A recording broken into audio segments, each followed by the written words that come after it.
እሱም ኮስተር ብሎ ዲስክህን ያንሸራትትልሃል። ታዲያ ባንኮች ግን ምን ሆነው ነው?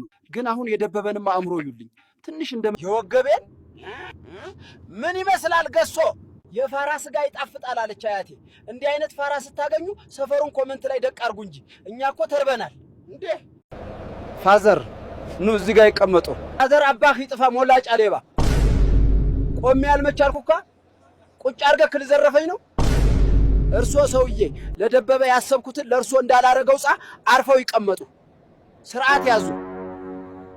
ይሄው እነዚህ ናቸው ወሮ በሎቹ። ቤቴ ምንም ኪራይ ሳይከፍሉ ቁጭ ብለው ጭራሽ ይሰድቡኛል። ተነስ ውጣ ሌባ አጭበርባራ። እኚህ ሴትዮ ሲጮሁ እየወሉ አንጎላቸው ተናጋጻ። ቤትሽን ልግዛው አልኩ እንጂ መቼ ተሳደብኩ? ተናገርኩ እንግዲህ ዝም ብለህ ውጣሃ። እሺ በቃ እንወጣለን ጻፈን። ግን እናታችን እንዲጨልለው እያየን ዝም ብለን አንወጣም ጻፍ። ሁሉ ጌምስ ላይ የሰራነውን ብር ላውጣና ላሳክማቸው ጻፈን። ደበበን በልተሃል?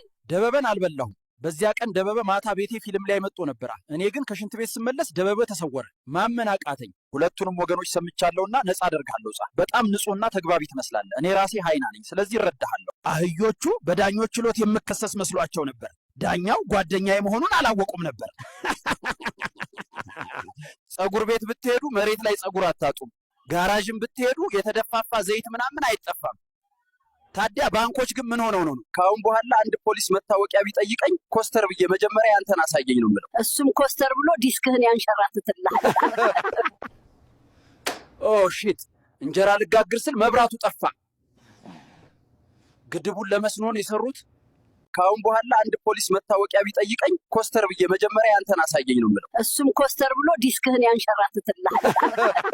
2018 የጥይት ድምጽ የማንሰማበት አመት ነው የሚሉት። በጩቤ ሊጀምሩ ነው እንዴ? በኢትዮጵያ ህዳሴ ግድብ ላይ ምን ማለት ይፈልጋሉ? አዎ ለመለስና ለኢንጂነር ስመኘው ምስጋና ይገባቸው። አሁን ያሉት ለማክበርና የራሳቸው ድግስ እንደሆነ የራስ ፎቶ ለማንሳት ብቻ ነው የሚመጡት። ተወዳቸውን 3 ምግቦች ንገረኝ።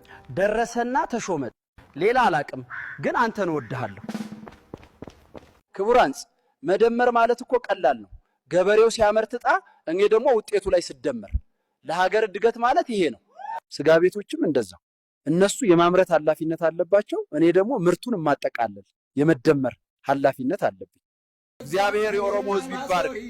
የሚቀጥለው አመት ይህንን ኢሬቻ በጣና ሐይቅ እናከብራለን። ጣና የኛ ሐይቅ ነው።